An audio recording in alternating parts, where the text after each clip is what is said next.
মালদা উত্তর লোকসভা কেন্দ্র, আর আমি এই মুহূর্তে দাঁড়িয়ে আছি গাজল বিধানসভায়। গাজল বিধানসভায় একদম উত্তপ্ত, অর্থাৎ মালদা কিন্তু পরিবেশের দিক থেকেও যথেষ্ট উত্তপ্ত। প্রায় 41 ডিগ্রি তাপমাত্রা রয়েছে। এখানের আবহাওয়া দপ্তরের পক্ষ থেকে কিন্তু কমলা সতর্কতা জারি করা হয়েছে। তার সঙ্গে মিশে রয়েছে ভোটের উত্তাপ, সব মিলিয়ে একাকার মালদা। এই মালদা উত্তরের এবার লোকসভা কেন্দ্রে প্রধানত দ্বিমুখী প্রতিদ্বন্দ্বিতা হতে চলেছে।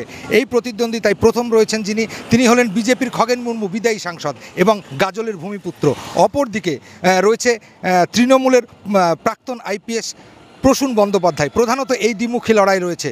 এছাড়া বলা যেতে পারে যে বামফ্রন্ট এখানে প্রার্থী দিয়েছে, তবুও আইএসএফও এখানে প্রার্থী দিয়েছে। তবুও কিন্তু এই দ্বিমুখী লড়াইয়ের মধ্যে মনে করা হচ্ছে যে খগেন মুর্মু, গতবারের বিদায়ী সাংসদ, তিনি কিন্তু গত লোকসভা কেন্দ্রে প্রায় 84,000 ভোটে এখান থেকে জিতে সাংসদে গিয়েছিলেন। এবার যে ট্রেন্ড, সেটা তো মনে করা হচ্ছে যে এবারও হয়তো